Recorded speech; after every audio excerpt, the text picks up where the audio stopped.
Now, all of this comes as Canada looks to diversify its trade portfolio in the face of Trump's tariff. And earlier this week, Prime Minister Mark Carney announced a new economic and security agreement with Mexico. And just yesterday, Canada's finance minister held talks in Denmark with European Union officials. Canada once counted the United States as its anchor in trade. That anchor has now been cast aside. Faced with Washington's tariff storm, Prime Minister Mark Carney is signaling that America is no longer the ally to lean on. Within days of signing a deal with Mexico, Finance Minister François-Philippe Champagne rushed to Europe for strategic talks. Ottawa wants the world to see strength. In reality, it looks like desperation. Turning to Brussels in this moment is not a show of confidence. It is Canada clutching at a straw, betting on a partner whose own house is in chaos. The move is sold as diversification, but it risks exposing Canada to even greater instability. Donald Trump's reciprocal tariffs were designed to force Canada back to the table. The White House raised duties on cars, metals, and farm exports, confident that Ottawa could not survive with access to the U.S. market. That bet was not wrong. Nearly 80% of Canadian trade still flows south. Instead of facing that reality, Carney is trying to project defiance abroad. He prefers photo ops in Mexico City and talking points in Denmark rather than confronting Washington directly. By avoiding a real showdown with the United States, his government signals weakness. Even allies recognize that Ottawa is reacting rather than leading, chasing headlines instead of securing binding commitments. It may look like Canada is building new bridges, but the truth is harsher. By avoiding its largest market, Canada is putting jobs, factories, and farms at risk. This is not leverage, it is retreat. Carney and Champagne are pointing to Europe as a lifeline, yet the continent they are chasing is anything but stable. Look closer, and the cracks are everywhere. For example, in France, hundreds of thousands filled the streets to protest budget cuts and foreign aid. In the United Kingdom, the government is drowning in unemployment, rising prices, and record-breaking waves of illegal migration. And in Germany, the economic engine of Europe is sputtering. Industry is shrinking, energy costs have exploded, and iconic automakers are closing plants. The loss of access to cheap Russian oil and gas, which once kept factories competitive and energy costs under control, has only made the situation worse. More than half of German companies plan layoffs, while a third are considering moving production abroad. This is the fragile bloc Ottawa is now courting. Betting on a fractured EU to replace American demand is a dangerous illusion. Europe cannot even stabilize itself. To believe it can rescue Canada is wishful thinking at best. The pattern is clear. Trump raises tariffs, and instead of negotiating with Washington, Carney runs to far-flung capitals. Mexico and Europe are paraded as alternatives, yet neither changes the math. America is Canada's lifeline, and China is Canada's second-largest market. Both are tightening the screws. Europe, meanwhile, is paralyzed by protests, political turmoil, and industrial decline. This leaves ordinary Canadians trapped in the middle. Families are already struggling with higher grocery bills, while small businesses face rising costs for materials and shipping. Farmers see their markets shrinking, and manufacturers watch investment drift away. The promise of diversification sounds good in speeches, but on the ground it means uncertainty, layoffs, and less security for workers who depend on steady trade. The gamble is obvious. Carney is risking Canada's economy on partners who cannot deliver. Canadians know what this means. It means higher prices at home, lost markets abroad, and industries caught in the squeeze between Washington and Beijing. Far from strengthening Canada's hand, this strategy leaves the country more vulnerable than ever. What is being sold as diversification is in fact a retreat into weakness. And if nothing changes, the consequences for Canadian workers and families will only grow worse in the months ahead. If you were to, write a story about the economic impact of the tariffs thus far, what would the headline read? Well, it's like we talked about last time. We expected investment, there would be a freeze. So what we've got now is two economies actually that are sliding, let's say not in recession probably, but sliding in that direction. The trajectory is not a positive one for both the US and Canada. The warning signs are flashing red. Mark Carney came into office promising stability, but the backbone of Canada's economy is weakening by the day. Unemployment is climbing, with youth joblessness now running at double the national average. Layoffs have spread from factories to offices, and businesses have stopped hiring for months. Families once told to trust Ottawa's plan are instead staring at help-wanted boards that never get filled. Trump's tariff wall was always going to be a test, yet Carney has failed to shield the country. Instead of a clear strategy, Canadians are left with uncertainty, higher costs, and a government scrambling to explain why the nation is sliding into trouble. Carney insists his answer is massive new spending. Defense contracts, infrastructure schemes, and so-called catalytic investments are all advertised as the silver bullet. He claims that public money will attract private capital, building projects that will drive growth. But the reality is stark. Investment has frozen, companies have cut back, and confidence is evaporating. Ottawa's promises of partnership with business are ringing hollow as firms hold their cash instead of expanding. What Carney calls a shield looks more like a sieve, pouring billions into programs that swell the deficit but fail to deliver jobs. And here lies the deeper contradiction. By separating flashy investment pledges from everyday government spending, Carney pretends that deficits do not matter. Yet Canadians know better. Every dollar borrowed must be repaid, and every promise made without results erodes trust. Instead of spurring private growth, his so-called catalytic model has paralyzed decision-making. Projects stall while interest costs climb, leaving Canada weaker both fiscally and economically. The backfire is undeniable. Spending without results is not a shield, but a liability. For ordinary Canadians, the pain is no longer abstract. Prices are climbing as inflation trickles through the economy. At first, companies swallowed the hit, but now costs are landing squarely on consumers. Families are told to take pride in Buy Canadian campaigns and to stay home for their holidays. But this is not resilience, it is retreat. Retail sales may look stable, yet that stability comes from households giving up foreign trips and cutting back elsewhere. The truth is harsher. Consumer strength is masking a deeper collapse. And while Ottawa points to those numbers as proof of stability, the story on the ground is very different. Parents are cutting meals, students are delaying studies, and young workers are trapped in a shrinking job market. Youth unemployment near 15% is not a statistic, it is a warning siren. A generation that endured the pandemic is now losing faith in the future. Carney's policies have turned the cost of tariffs into a tax on families.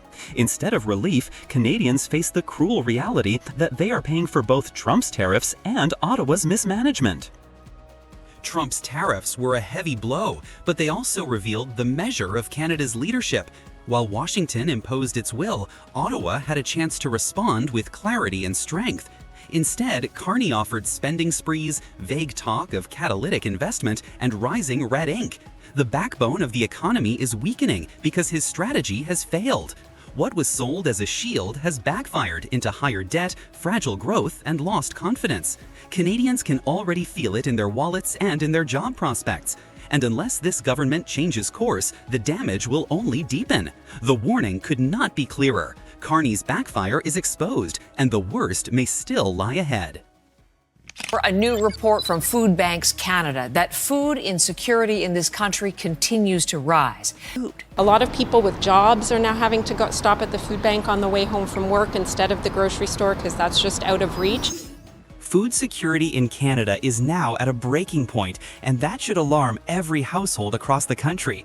How did a G7 nation reach the stage where millions of families line up at food banks instead of grocery stores? Is it Trump's tariffs squeezing supply, or the boycott of American goods inside Canada? Or is it both combining into one perfect storm? The evidence is stark. Food Banks Canada says more than a quarter of households, 25.5%, cannot afford enough food in 2025, compared to just 18.4% 2 years earlier. Statistics Canada reports poverty and food insecurity have surged by 40% in that same period. In its national report card, Canada received a failing grade, a D, on food security. These numbers are not statistics in a vacuum. They reflect mothers skipping meals, children arriving at school hungry, and workers ending their day at a food bank because the supermarket is out of reach.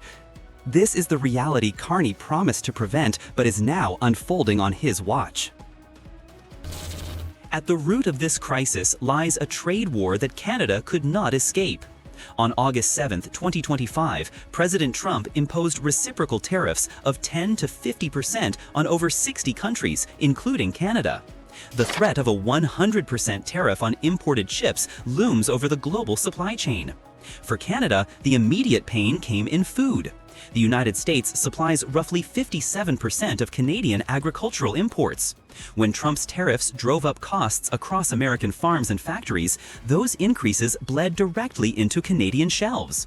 Canadians who once managed to stretch a paycheck now face soaring bills for eggs, meat, and vegetables. Even those with steady jobs are not safe. Food banks report that more working families than ever are joining the lines, proof that wages cannot keep up with prices. Instead of shielding Canadians from Trump's pressure, Carney's government has left the border wide open to imported inflation. Ottawa had months to prepare, yet the policies announced were reactive, fragmented, and far too small to cushion the blow. External shocks are only half the story. Inside Canada, politics and protest have added fuel to the fire. The boycott of American goods, born from anger at Washington's tariffs, became a rallying cry. Canadians reduced cross-border shopping and turned away from U.S. brands. But this symbolic act carried a price. With fewer options, Canada leaned on alternative suppliers at higher cost, pushing grocery bills even higher. At the same time, housing remains scarce, youth unemployment is climbing, and food banks face historic demand. More than 4 million visits were recorded in the past year, compared to 600,000 before the pandemic. The boycott may have carried moral weight, yet it magnified economic pain. Families see only exhaustion, while Ottawa offers speeches instead of solutions. The government points to programs like Build Canada Homes, a $13 billion housing push, and the Canada Disability Benefit, worth $200 a month, as proof of action. But against the cost of living in Toronto or Vancouver, such measures barely make a dent. They sound bold in press releases, yet on the ground they fail to bridge the $1,000 gap between benefits and poverty lines. The truth is unavoidable. Food insecurity in Canada is no longer a fringe issue, but a national vulnerability. It is the result of twin forces: Trump's tariffs driving up external costs and domestic policies that backfired under Carney's leadership. Unless Ottawa finds a balance between trade strategy and internal support, food insecurity could harden into a structural weakness. And when a wealthy nation cannot feed its people, that weakness becomes more than an economic problem. It becomes a strategic liability that exposes Canada on the world stage. So today, as you know, Canada's new government is announcing the first set of projects that we believe are both in Canada's national interest and are feasible to be built. That's just a Liberal pipe dream that they talk about forever. There's no oil pipeline on there. There's no plan for an oil pipeline. And these are baby steps that will not unleash the economy. The warning signs are everywhere. While Donald Trump is accelerating America's economy with sweeping tariff leverage and rapid approvals, Canada is stumbling. Prime Minister Mark Carney promised Canadians a bold new era of nation building, urging the country to think big and act bigger. Yet, when the first list of so-called major projects was unveiled, what Canadians saw were recycled announcements and baby steps. LNG Canada Phase 2, the Darlington nuclear project, and an expanded Montreal port were already in motion long before Carney took office. Rebranding old projects does not create momentum, and it certainly does not meet the urgency of this moment. Instead of leading, Ottawa is lagging behind, while allies and competitors race forward. Families who were promised bold action are left asking, is this really all Canada can offer? The contrast could not be sharper. In Washington, Trump's administration has made deregulation a centerpiece, clearing permits at record speed and sending a clear message to investors: America is open for business. That approach has already pulled billions of dollars south. Enbridge and TC Energy, two of Canada's largest energy firms, openly admitted that most of their capital spending is shifting to the United States. Why? Because Canadian rules like Bill C-69, the emissions cap, and the tanker ban make new investment nearly impossible. Every delay, every layer of red tape pushes jobs and dollars out of Canada and into Trump's America. While our neighbor gains strength, Carney's government leaves Canadians with nothing but bureaucracy and excuses. Even smaller companies now face a brutal choice. Keep waiting years for approvals at home or move operations to the U.S., where permits are granted in months. This is how a nation loses its competitiveness. Carney talks about a future of clean energy, AI-driven electrification, and national infrastructure, but his own policies stand in the way. Pipelines remain absent. An energy corridor connecting provinces, which could reduce dependence on the U.S. and open access to global markets, is nowhere on his list. Instead, the government hides behind legal jargon, claiming no private proponent exists. But industry leaders are clear. They will not invest under today's hostile framework. Even Carney himself admitted in meetings that he has a caucus to manage, signaling that internal liberal factions are dictating national policy. The environmental wing of his party demands restrictions, and the result is paralysis. Big promises meet small actions, and Canadians pay the price. Provinces like Alberta and Saskatchewan, rich in resources, are sidelined, while U.S. states next door are booming with Canadian capital. Every quarter that passes without real reforms means more missed opportunities, more capital flight, and more dependence on Washington. The verdict is plain. Trump's America is accelerating, while Carney's Canada is stalled at the starting line. The projects Ottawa promotes as nation-building are little more than recycled press releases. Without pipelines, without an energy corridor, and without bold reform, Canada risks being locked into permanent second place. The consequences are severe: higher costs for families under U.S. tariffs, lost jobs as companies chase friendlier conditions abroad, and the erosion of Canada's leverage in the global economy. Carney had the political capital to act decisively, but he chose hesitation. The opposition's warning is clear. If Ottawa continues to govern with baby steps while America takes giant leaps, Canadians will be left behind in their own continent. The gap is already visible, and unless Canada changes course quickly, that gap could become a canyon too wide to close.